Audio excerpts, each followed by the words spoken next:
Hey, cool kids, can you hear that rustling noise? We've got storm warnings here in the UK, so we might get thunderstorm during this episode. Oh, what is the episode? Who am I? My name's Andrew Culture, and this is the Beat Motel podcast, and I'm here with Dr. Sam. That rustling noise may be that you hear, maybe the dishwasher on beside me. It's so professional. Do you know what? It's a high budget operation. I put our dishwasher on, which is just behind me. It just finished. Like, in fact, what was that band that made an album out of they sampled a dishwasher's cycle and they remixed the entire thing to make one album? I think I told you about it. I think you really liked it. Oh, I don't know, but I've done it. I've recorded the dishwasher because if you get the plates in the right sort of part, you get quite a decent rhythmic noise. I thought you were going to suggest it was Hurrah Torpedo. Have you ever seen them? They play with like white goods on stage, and they do a brilliant version of Total Eclipse of the Heart, which I will put in the show notes because why not? But it inspired my band to use white goods on stage, and we found out a chest freezer actually makes a really decent kick. And I was just wearing a bin bag and nothing else. I don't even know about pants on. And I was playing a gas cooker. And the very start of the song, I hit the back of the gas cooker, not realizing it was glass. I hit it with a hammer, and glass just shattered absolutely everywhere. Right. I'm just going to make a note there. Right, so if you've not listened to Beat Motel before, welcome aboard. I apologise in advance for everything, not just on this podcast, but anything that's gone wrong in your life. I'll just take personal responsibility for that. I feel like I'm in a cleansing and healing mode. Sam is a lovely man who lives in Helsinki. I'm a human who lives in Ipswich, and we talk about music. And we have themes, and today's theme... Oh, I thought you were going to say, you look like you're building up there. Oh, no. I was actually trying to find out what I selected for this week. Today was your choice, I have to say, because I thought I had a good list of stuff, but it took me ages to come up with stuff. Anyway, today's stuff is song or solo. Yeah, now, I came up with this after hearing... one of my picks, so we get 4 picks each, one of my picks on the radio, and every time I hear it, I think this song really is just a solo with a little bit of singing tacked on the front and the end. And I wonder how that sometimes comes about, whether the guitarist is the band leader, or they just think, well, nuts to writing more words, let's rule out prog for a start, because prog is kind of a, isn't it? Like it is a vehicle for a solo, but in pop, the unnecessarily long solo I can hear your dishwasher now. Yeah, let's just change the cycle. This is really professional. I can stop it. Should I stop it? Yeah, go stop it if you can. Yeah, we don't do all that much editing on this. I am actually a professional podcast editor, would you agree? But I don't bother with this one. It's a bit like the cobbler's kids having bad shoes, or whatever the phrase is. This, after my criticism of bands putting out any shit they can for as long as it feels hypocritical now. Yes, brilliant. Right, so we start most episodes with the riff of the week, and we get one each. So, Sam, I'm going to play your riff first, and without revealing what it is, I've got to say I was really surprised when you suggested this, but then I heard it, and I think I might know why you like it. So here we go. I'm just going to play it first.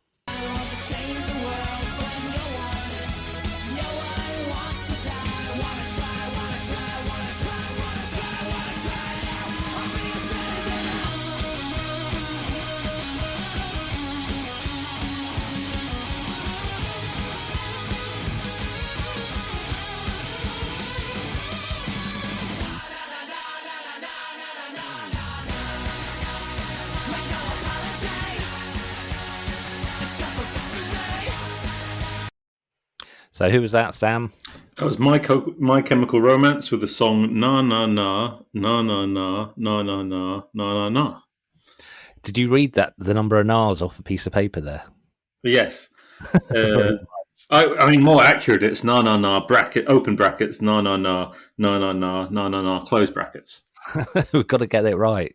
Yeah, Uh, yeah. Now, I'm only surprised you chose that because, as anyone who's been listening to the podcast for a while will know, we tend to kind of go quite metal or quite extreme or quite alternative in a lot of ways. And My Chemical Romance, I never thought of them as particularly alternative. Did I tell you I saw them at Reading Festival once? Oh yeah. The organisers put My Chemical Romance on after Slayer on the main stage. Right. So Slayer fans, Sam and I, we've both seen Slayer at Alexandra Palace, and the average Slayer fan, I'm sure they're wonderful, but the day I can remember during the day, it was mostly people walking around going, "Fucking Slayer!" Like I can Yeah. remember stood in the urinals having a wee, and like both blokes either side of me independently went, "Fucking Slayer!" So kind of a passionate, enthusiastic fan base. So when My Chemical Romance came on after Slayer, it was basically all the Slayer fans were still there watching My Chemical Romance, and they didn't like My Chemical Romance. And this is before they got really big. Slayer, Slayer fans are sort of notorious for being, you know, Slayer or nothing, when Slayer is on, and um, yeah, I mean, so I mean, yeah, I just don't get Slayer. I get My Chemical Romance so much more than I get Slayer. I mean, Um, yeah, I'm inclined to agree. I like some Slayer albums. I think the trilogy they did in the late '80s and early '90s are amazing. In some ways, I certainly think what Seasons in the Abyss is the best thing they did. But it all sounds a bit flat to me, and I think they write an amazing, like they're second to only probably Iommi in writing evil sounding riffs. Iommi of Black Sabbath, that is. But anyway, this is My Chemical Romance. Fuck Slayer, I and I was at that gig and I went out for a smoke and I spoke to a lady in the smoking area and she said, "What do you think?" I said, "I don't really get it." And she said, "Do not let anyone hear you say that. Like, you won't get out alive." Um, just to tap off, sort of top up on the Reading Festival story, a lot of piss bottles got thrown, or a lot of everything got thrown, and My Chemical Romance stuck it out. And by the end, the whole crowd was going nuts. Now, I'd like to think they were going nuts because My Chemical Romance won them over, but I think probably the Slayer fans just left and created the yeah. stage for My Chemical Romance. Well, I got reintroduced. I mean, I've sort of have a dalliance of interest in My Chemical Romance because they were sort of put together just as I lost interest in mainstream rock music in the early 2000s. They sort of became the poster boys of emo, just and for better or worse for them. And then my friend Lawrence, who's a few years older than us, his kids got into My Chemical Romance, and he said, "Have you heard them?" No. And he said he took his kids to see them, or at least two of them to see them, and he said they're great. And so I sort of had a sort of it opened my mind to them. And then I listened to their track from the sort of the Black Parade or whatever it's called, um, their sort of magnum opus third album, and it's called. It just made me laugh a lot. It's just like they tried to write a great rock and roll song, and I think they succeeded in many ways. It's called Teenagers, and the chorus goes, "Teenagers scare the living shit out of me," which I think is a hilarious thing for someone who is sort of the poster boy of sort of teenage emo punks to sort of be shouting out. That basically, the way I took it, the way I read it, is basically he goes, "I find my friends a little scary." Um, and so I liked that album. I was sort of open to them. Now I've been reading the book "Sell Out" by Dan Ozzie. Dan Ozzie was the co-author of Laura Jane Grace's autobiography, All right. and this book, I think it needs a good editing. I think he needs to. I don't know. There's sort of like an editor's voice missing in the book, but He did some fantastic interviews with these bands that went from independent labels in America and sold out to bigger ones. So it just made me interested in like, oh, what was the last Chemical Romance album? Because that's one of the last bands he covers. And then that song comes on, and it's so over the top. It's like that everything is that sort of like Spinal Tap thing.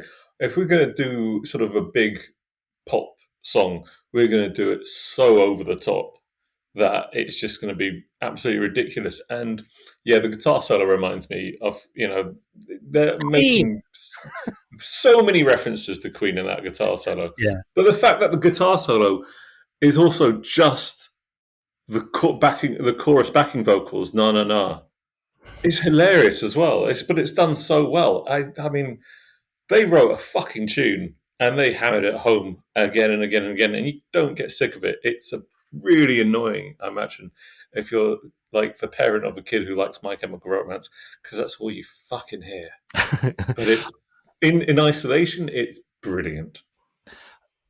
I need to dig into them more, because my first exposure to them was I'm Not Okay. Is it Honestly I'm Not Okay or whatever? Yeah. And the video for that is just superb. We still watch it now. It's one of our danger. Me and my wife. It's one of our danger songs. If we're stayed up too late, we know that if we watch either System of a Down video or I'm Not Okay by My Chemical Romance, then we've gone past the point at which we should have gone to bed. It's like, yeah, we're doing that. So anyway, we've spoken for a long time about My Chemical Romance. I'm going to play a track that, I mean, as a podcaster guy, I'm going to say, yeah, I chose my riff of the week because it's in keeping with the theme of more solo than song, but it's not, because I'm not that clever, really. But this is a Danger riff, and a Danger riff is a song that when I hear the riff, it's going to take me fucking days, if not weeks, to get this out of my head. I will be walking around the house humming this riff like a Black Sabbath fan at a Black Sabbath gig, because they hum the riffs. Well, at least they hum. They sing the riffs. Anyway, I'm warbling. Here's a riff.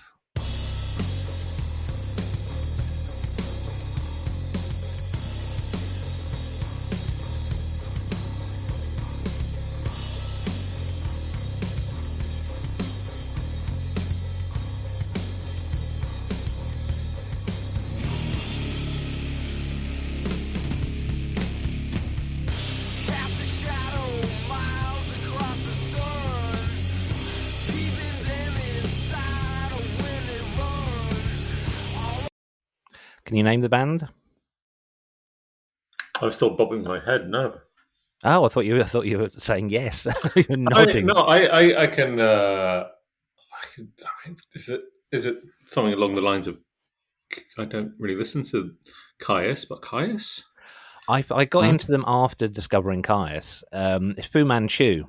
Ah. So they were very much around, at grunge. Basically, they were sort of an outlier of grunge, and they are about the most Californian stoner metal band. They could not be more Californian. The way they look, the way they sound, the song, what the songs are about. But what a lovely bass riff to start a song with. That's just boom, doo, doo, doo, doo. And it's called Grendel because why not? Actually, it's called Grendel, Snowman, which is slightly disproving my my statement that everything about Fu Manchu is very Californian. I can't imagine there are many snowmen in California. How many Grendels are there? What is a Grendel? This is like a Nordic mythical beast, isn't it? Is it Grendel? Grendel's a Saxon myth, possibly? A big lad with, I don't know. Mythological creature. Oh, we should know this because it's a character in the Anglo-Saxon epic poem Beowulf. Beowulf! Oh God, of course it is. Ah, we're not British enough, Andrew. We should go back to Empire School. Go back to Britain School.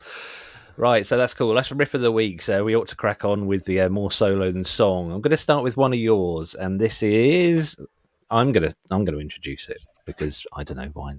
This is the Melvins with Skin Horse. Listen, dust would sanitize. Gonna say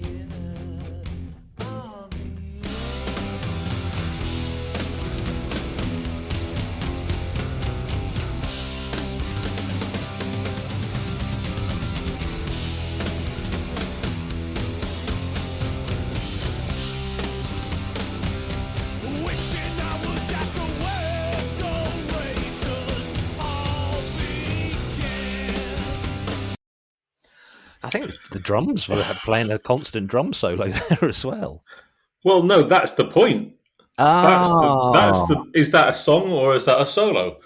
now stupidly when we were talking solos and we both had to pick our songs, I only thought of guitar. Sam, you're a fucking genius. You should be like a doctor or something. In a weird way, I found trying to pick drummers a lot easier than trying to pick who dominate a song rather than trying to pick guitarists who dominate a song. I don't, because when you rule out, as you said, if you rule out prog rock, it's actually, I found it quite hard. But I fucking love that song because it is sort of like it starts with this really quiet sort of thing, and Del Crover barely sounds like he can play at the beginning of it, and then he just erupts, and he erupts for like the solo goes on for like another 2 minutes or something like that, and the chords never change, you know, and the vocals die away, but the drum solo just goes and goes and goes, and Del Crover just goes nuts, and he's just a monster. That man, he's just incredible.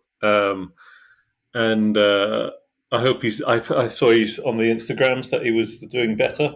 He had surgery recently, and I hope he's doing well.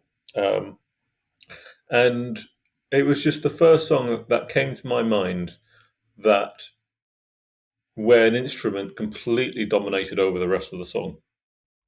You're completely right, and I one of the things I really like doing this thing where we each pick a track is that you constantly surprise me. When I saw the Melvins, I thought, right, so Melvins, like one of the other bands we're going to listen to later, I won't give away just yet, just to try and build some sort of suspense. The Melvins are one of those bands that are, the guitarist is such a big personality in the band, if not, most of the band, most of the sound. So I thought, yeah, saw you'd picked a Melvins track. I thought, yeah, there's loads of Melvins songs where the guitar just rips along and that is the song. And then I listened to it when I was capturing the audio, and I thought, why on earth has he chosen this? I didn't even think about the drums. Oh my god, Melvins, the drums it's a huge thing, isn't it? Yeah, Del Crover's a monster. Is I it don't, Gro- you know.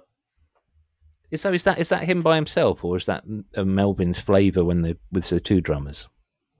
No, that's him by himself in the late 90s. Blimey, that's a cracking song. Good choice, good choice. As ever, listener, head over to thebeatmotel.co.uk to see the show notes, and that's where we list all the songs, because otherwise I'd forget them. Right. Now, my first choice is the whole reason I came up with the idea for this episode, because it is bonkers.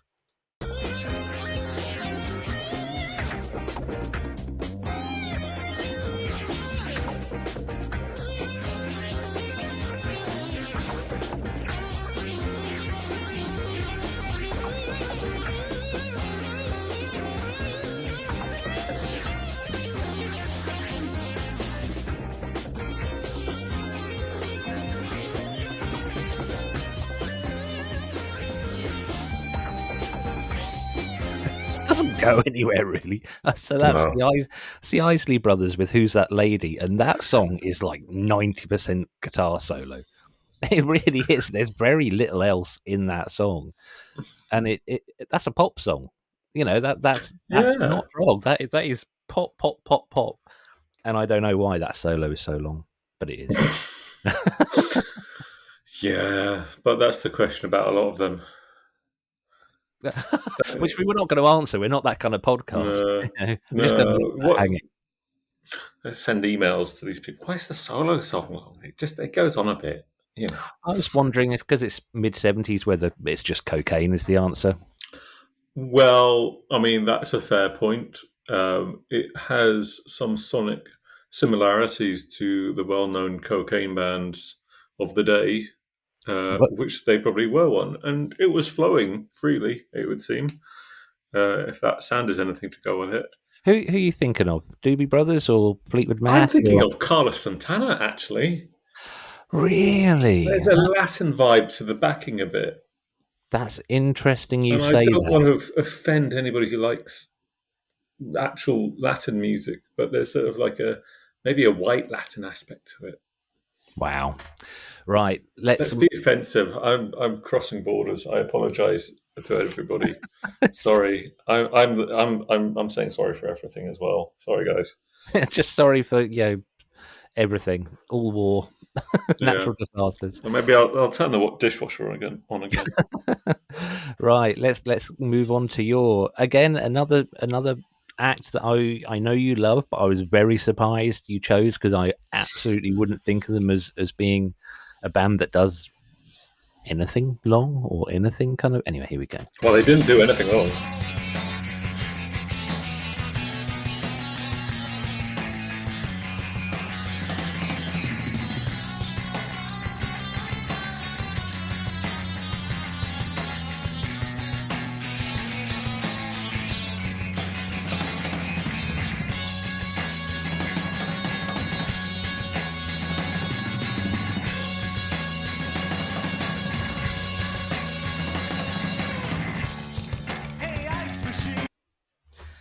Who was that, Sam? That was the Minutemen with Cut. And as you said, I think that was one of the first songs I ever wrote that lasted over 2 minutes. Wow. Yeah, and basically it is the same. It's like guitar riff, verse, or it's solo, and the solo lasts twice as long as any of the sort of other moments. It feels like, but it's also D Boon is, you get all these lines of like amazing guitarists, and the guy just, again, I'm going to use this word a lot in this program. He's a monster, and yeah, the Minutemen were this sort of absolute unique proposition within punk rock completely because they sort of mix this just lack of any attention span with just the most insane ideas. And they came up with this completely unique sort of sonic sound that just is incredible. And then on top of that, you had these musicians who could really, really, really play. And sometimes they showed off. Good. The bass playing there is a journey. It's an absolute epic thing. It's and I really need to look up more Minutemen. I've seen Mike Watt live and went, oh, that was really good. Something just saw No Means No. Do we see No Means No at ATP? I was like, wow. No Means never played ATP. Maybe they're too.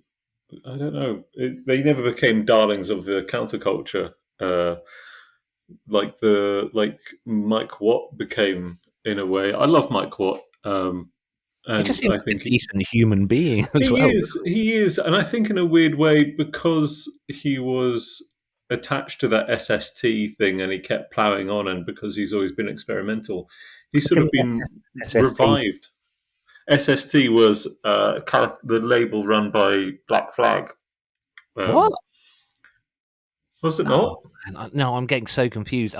There's a metal label with a very similar sounding name, but oh no, so move on. I'm derailing it. Yeah. SST is an American independent record label formed in 1978 in Long Beach, California, by Greg Ginn, and that was the home of that you get Husker Du. Basically, it was Kurt Cobain's record collection, it would seem. You get Minutemen, Husker Du, Meat Puppet, Soundgarden, Sonic Youth, Dinosaur Jr. That's a hell of a list. Yeah. And the Minutemen, to me, stand out by a mile as being like one of the weirdest but most interesting. And to me, they've always sort of proved this point about a lot of the best music is that you don't need a big. Get to the riff, get to the idea, do the idea, go on. Don't repeat the idea too much, which I think a lot of stuff does too often. Yeah, absolutely. I like short songs. So. I've looked up the label I was thinking of, and I'm going to tell you just because it shows how fucking dumb I am. One of my bands we supported, do you know Orange Goblin? Yes, yeah. It's a bluesy stoner rock kind of thing. They're nice guys. Giant singer. We're backstage and we were their roadie had come in and said, "Look, yeah, we've been given so much beer. If you guys want some, just help yourself." the singer bowled in and I can't remember the roadie's name. He said, "Look, make sure none of these nick any of our beer, right? Otherwise, I'll fucking sort them out." And we all just went, "Oh shit!" And he just went, "Ha ha ha!" And he joking. And he was like super lovely person. They all were. The whole band were just really nice. But at that gig, they were telling me, you know, this thing about secrets for publicity that the music world has, as in. When I was at Brighton the Corners in Ipswich, somebody said, "Right, this is a secret. Don't tell anyone." But that band you're watching is just signed to Domino. You know, you sort of give out a secret because you know it's the best way to spread news. And he was like, "Don't tell anyone, but we've just signed a new deal." And I thought it was with SST, which is why I was surprised because Orange Goblin and SST, it just doesn't make sense. No, it's Sanctuary was the label I was thinking of. So at least I got one letter right. Jesus, man. Right. 2 letters. There's a T in Sanctuary. Oh, wow. My intellect's just dripping out my ears here. Right, let's move on before I... Was it dripping out your arse last week? Yeah, well, God, it's been lively down there the last few days. I don't know what's going on. I think I got a cold, but it's just only in my arse. Right, so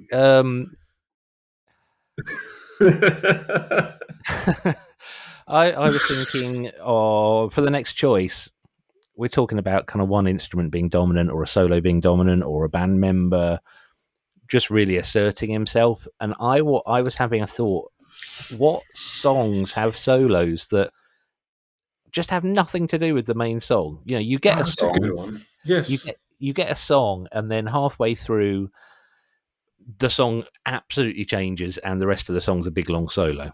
I've actually got 2 of these choices, but this is the first one, and I'm going to ask you to guess who this is.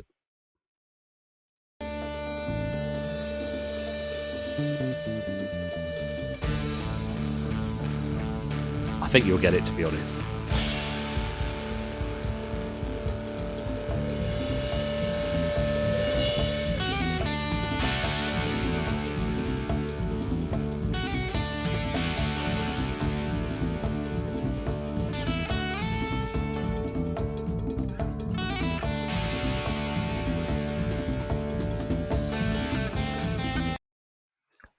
Do you know who that is?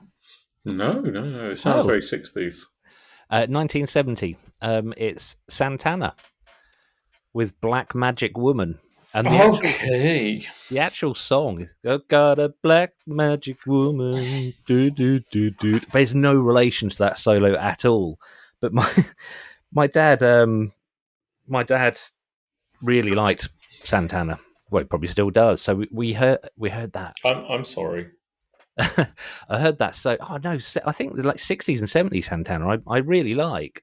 But that solo, I know it so well. And the reason being is that, I don't know if it's because my dad's Christian, but anytime he made a tape, he wouldn't record the actual main part of the song about Black Magic Woman. I don't know if it's because it offended him or something. So he'd listen to Santana, and then he'd always do a fade in, bless him, on the tape. But that was the only bit of that song I ever knew. It was just because the album would bip along, you know, driving around the car or whatever, listening to music on tape, and the solo was the only bit he ever played.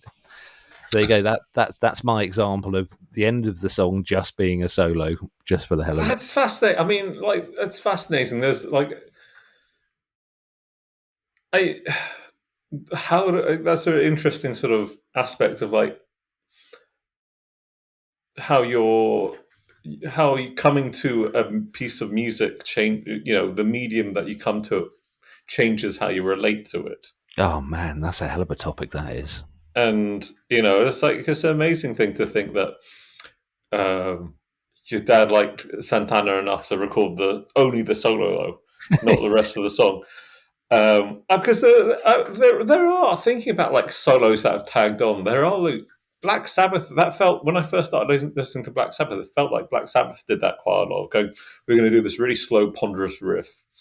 And then when Ozzy's done his bit and he wants a drink or snort some ants or something, we're going to give Tony Iommi his moment, and we're going to go faster so he has some fun things to solo over. And that's what. And then Queen did that as well with, of course. Brian Rock is one that's just all solo, isn't it? Well, I mean, I didn't think of Brian Rock, but I was thinking of "We Will Rock You."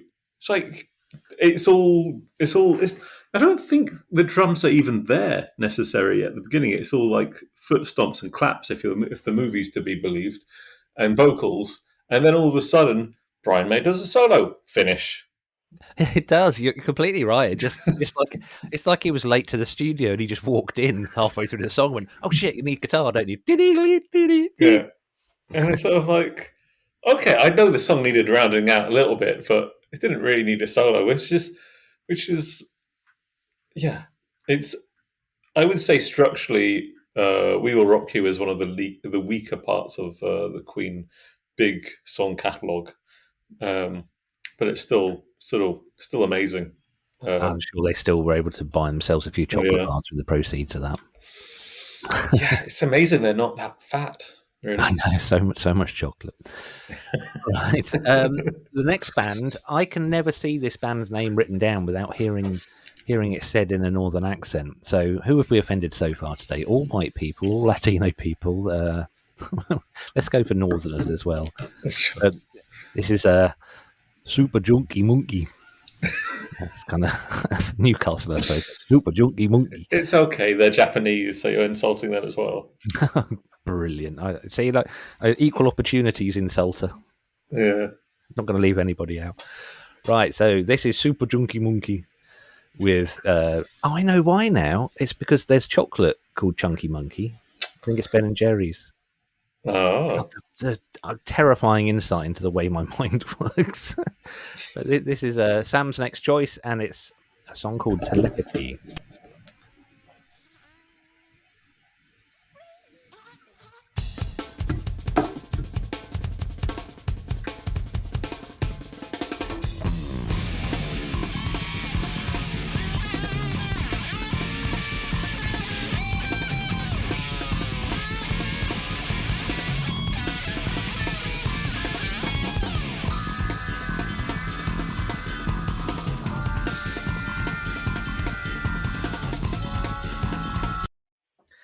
That song has the strange honour of being the first song I've ever heard with slap bass in that I thought the slap bass sounded good.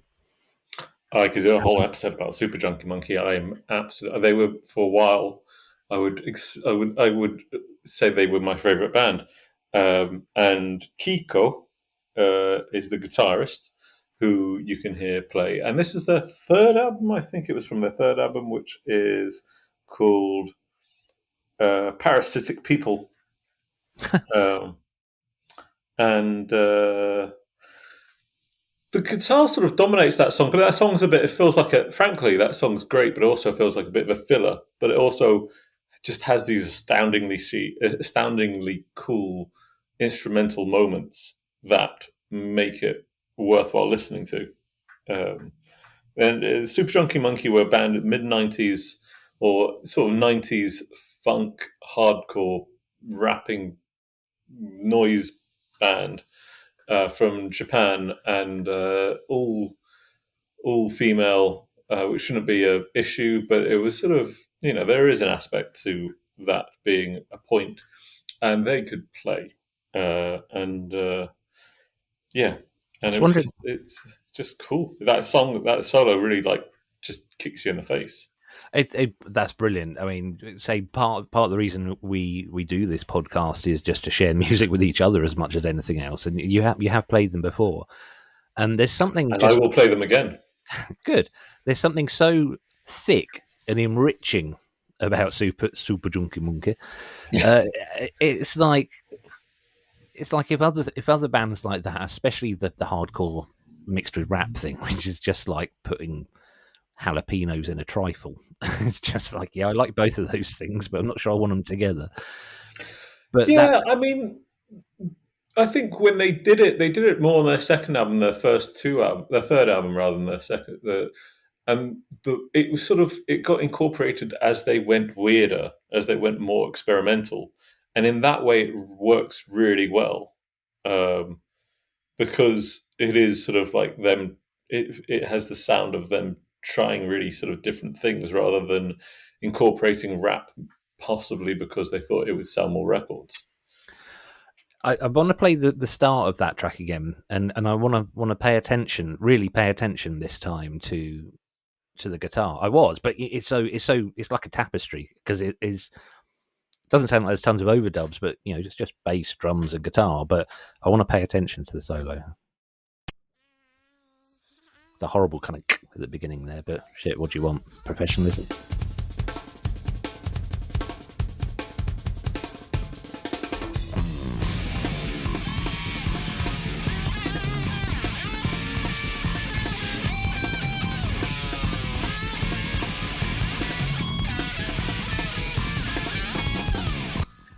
I wanted to play that because I thought that can't be repeatable. I thought that must be an in the studio thing where you just go, I'm just going to just move my fingers around, just do whatever I want. But having heard it again, it's actually structured, and it makes sense. It makes sense. It's not just random shit. It makes total sense. So yeah, I just want to know if it was repeatable, and clearly it is because it's actually written. It's not just random stuff. Gee, wow.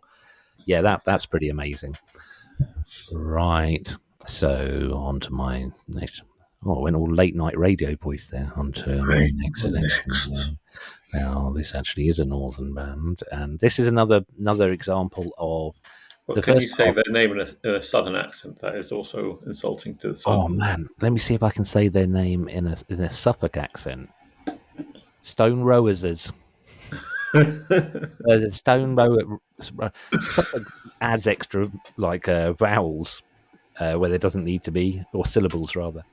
So Stone Roses, and this song I be the resurrection. Again, another example. First half of the song bears absolutely no relation to the end of the song, and this is another song that I know every single note of this solo. I could be. It's the musical equivalent of when I used to travel to London a lot. I'd sleep on the train and I could wake up and look out the window and know exactly where I was on the journey. Yeah, okay, let me just play it. Oh, where's the button?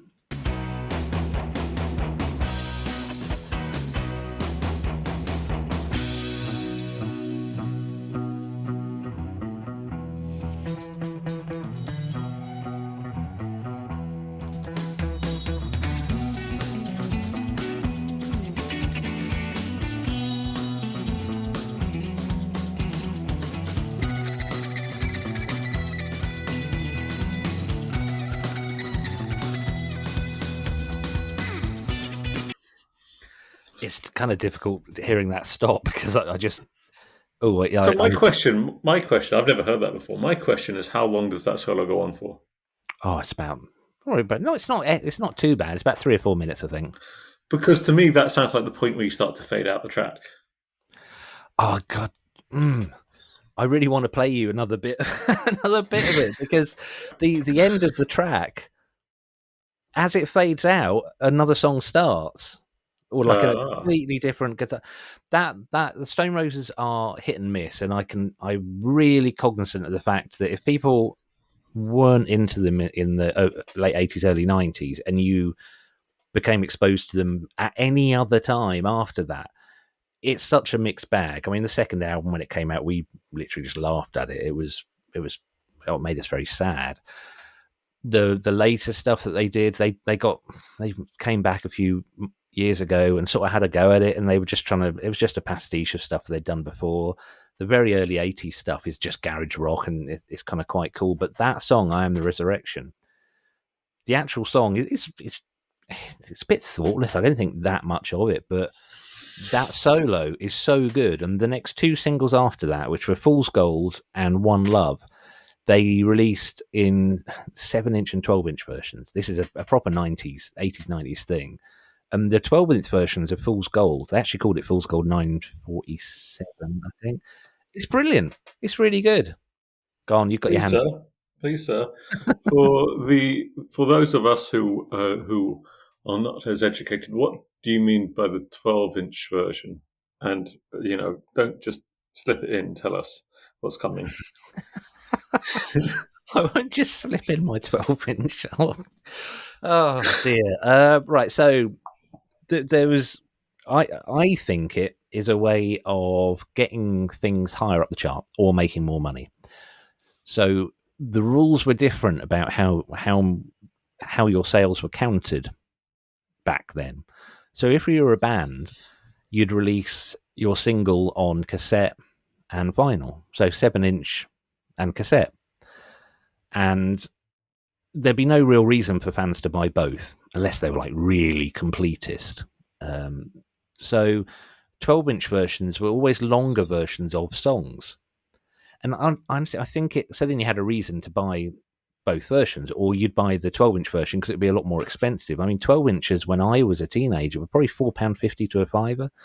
So it was not an insignificant amount of money. I always bought the 12-inch version because not only was the longer version of the single, which you often got, really cool, and that's when bands used to sort of jam out and whatever, but you'd always get extra tracks. So if you bought a 7-inch, you'd get the single on one side, and then you get a B side, or sometimes the pretentious double A side. But if you got the 12-inch, there'd always be at least a couple of extra songs on there. And bands like Suede really made the most of the 12-inch format, and then CDs were kind of doing the same thing. But the longer version of the track, you quite often only got on the 12-inch vinyl. You didn't always get it on the CD. I mean, it petered out well before the 2000s, and I think partly because the rules for how the chart was calculated changed again, because bands started putting out around like Britpop peak. Bands would put out two versions of a single. They'd put out CD1 version, CD2 version, which was brilliant for fans in a way because you bought both versions and you almost got a whole album of stuff, because CD1 would have the single and 3 B-sides, as it were, and the CD2 would have the single and 3 more. So you're getting like 7 tracks. But it was just a shallow money grab to help bands get kind of further up the charts. But 12-inch versions are always worth looking up for. I think, to be honest, they started around disco time. Yeah, I had a thing about they started as something like tools for DJs, but I completely forgot about that CD type. That CD sort of people putting out CDs and the same lead single but with different things. I think Blur did a few where they did like you get proper B sides. You got a B side and a live track, and then you go to another one. You get 2 B sides and a live track as well. And I always thought the live tracks. I never really appreciated live stuff from pop bands that much because I felt so many of them play it so straight that you just get this live version of something that's better done in the studio. But that's another thing. But I completely forgot about that. Yeah, complete fucking rip-off. I've got my mum, and somewhere, bless her, she hasn't thrown them out. I don't know why not. Somewhere in a cupboard in my mum's flat are all these CD singles I bought as a teenager, and just waste of space. Because I also bought the albums. I've made a note here that we ought to do an episode, good B-sides versus bad B-sides, because bands like Suede had a thing that they would always write new songs. And I'm going to be a Blur completist. They only ever had, in the first 4 or 5 albums, they only had one live version as a B-side, and that was on the remix version of There's No Other Way, and it was a song called Day Against Day, which they never released a studio version of. That aside, you had bands like Suede who, frankly, must have made their lives really difficult by putting really quality songs on as B-sides. A lot of bands at the time, CD2 would be, as you say, live versions, which would be kind of pointless. Sometimes you get a demo version, which again was just sort of low effort, really, because this is when bands had the money to. This is wild to anyone young and in a band now, but you used to go into a band, record a demo version, and then go to a bigger studio and record the final version. So getting demo versions was a cop out. And then I think the biggest crime of all was the shitty dance remix. I did one for a local band that they wanted like a band called Ecto Peach. They wanted a proper 90s style remix. So I did it. I basically created a completely different dance track and just took little snippets of the vocals and just put them on like little throughout the track, which is what you used to get. But yeah, I've made a note because I think that's a really nice idea, because some bands turned it into an art form. Blur used it to really explore some weird shit they were into at the time. There's like music hall style piano. Yeah, that was things the, and- I discovered that, completely discovered that for myself when I was looking at the extended version of the albums that released those B-sides. Oh, that's how they come Um, out now on streaming, isn't it? Extended version. yeah, and also like just generally, like there's some box set of, I don't know, whatever's 30th, 40th anniversary, and they'll just package everything together. Like the Green Day have Dookie coming out on their 30th, and I looked at the box set. There's a 6 vinyl box set of Dookie, What? and it comes with all their B-sides, which is cool. And then it comes with like 2 live albums, and I just go, oh, I don't care. I just don't give a shit. Yeah, Blur did We the do. wassailing song. Wassail, wassail all over. Anyway, let's talk about that another time. Just keep your fucking live album. Live album. The purpose of a live album is just for bands to get out of contracts, I assume. Oh, well, I think there is the best one I've heard that comes to mind that I'm really I feel so I sometimes work for the record shop Degelius here in Helsinki, and they buy up secondhand records. And I was there a few months ago, and they bought in a David Bowie. It's a jazz orientated shop, but they buy in whatever they basically think they could sell. Whatever they can flog. Yeah. And they bought in this record collection, and within this record collection, it had a David Bowie bootleg. I mean, it was bootlegged to the point where there was no actual label on it saying it was David Bowie. We had to put it on to figure out what it was. Wow. And it was a recording from the tour where Adrian Belew was of King Crimson fame. And it's just one of the most amazing guitarists to have lived. He was sort of Bowie's band leader at the time, and because they weren't recording, they did that. Sorry to go off one. Bowie did that album at the time. He did that. He did a live album at the time. I think it's called Stage with Adrian Belew on it. But I think it sounds so tame compared to this this soundboard recording that was made into this bootleg. And Adrian Belew is just going off on one. And I kicked myself for not having just bought it from the shop because Stage is so tame compared to what he was doing on this live album, this live recording. So that sort of changed my. I think some bands work live albums incredibly well, but I think for the most part, pop bands don't, because they stick to their sort of formula of how the songs are written for the most part. What's your problem with Santana then? Oh, because I was introduced with fucking Santana through that track he had in the 90s. Oh no, that's awful. And so, it's like, you don't want your first taste of something to be, just something taken, regurgitated from a trash can. No, that's absolutely heinous. But the first 2 albums, it's just amazing, and live stuff from around then, like the clip of them in the what's that massive festival, Woodstock.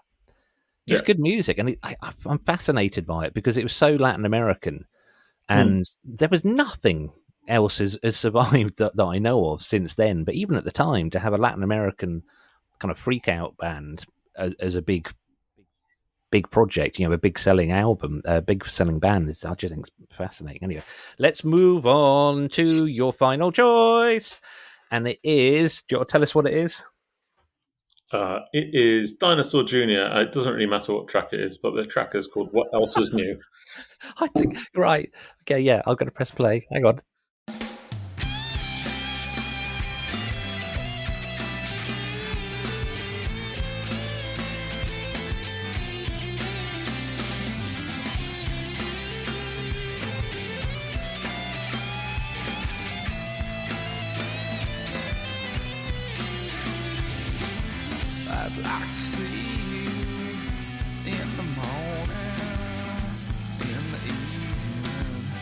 you need a warning. I'd like to see you. I love the end of that. Just to hear it. See? Yeah, so any new listeners, we can't play more than 30 seconds or anything, otherwise we get knackered by PRS and licensing. Dinosaur Jr. Again, really surprised you chose that. We've seen Dinosaur. I didn't know you liked Dinosaur Jr. at all. Oh Or yeah, do- I have a weird. I love watching Jay Mascis live. yeah, I yeah. think Oh god, yeah.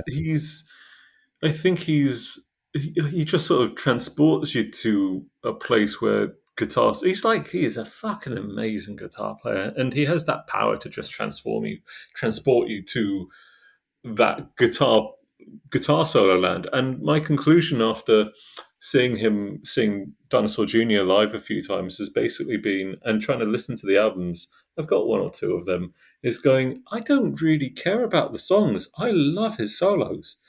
And he's just an amazing player. And any track of his is just dominated by that solo.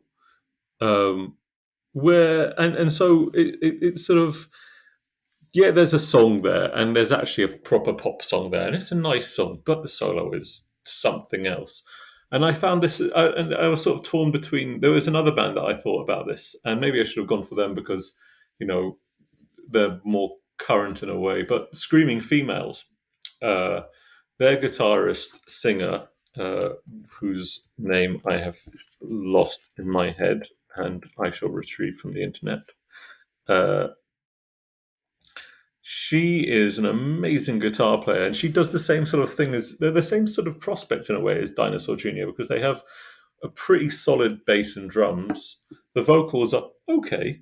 Marissa Paternoster is the guitarist and vocals as well, and she's sort of back. And both Jay Mascis and Dinosaur Jr. and her in Screaming Females, they're backed by this really solid band, but it is their guitars just go off on one, and she has that sort of same sort of sonic quality of soloing that Jay Mascis has, and yeah, they are. It's just like when you get for me when I listen to them, I sort of forget the songs and I remember the Mm. solos and Yeah, I oh god, remember yeah. the feeling the solos give me, and so yeah, I'd go and see them live in a heartbeat, but record wise, I don't think it speaks that much to me. I don't know as many of the later. This is 1993. It's hardly later, but I don't know these albums as well. But the solos. I tell you what, I'm going to play my next song. Then we'll carry on talking.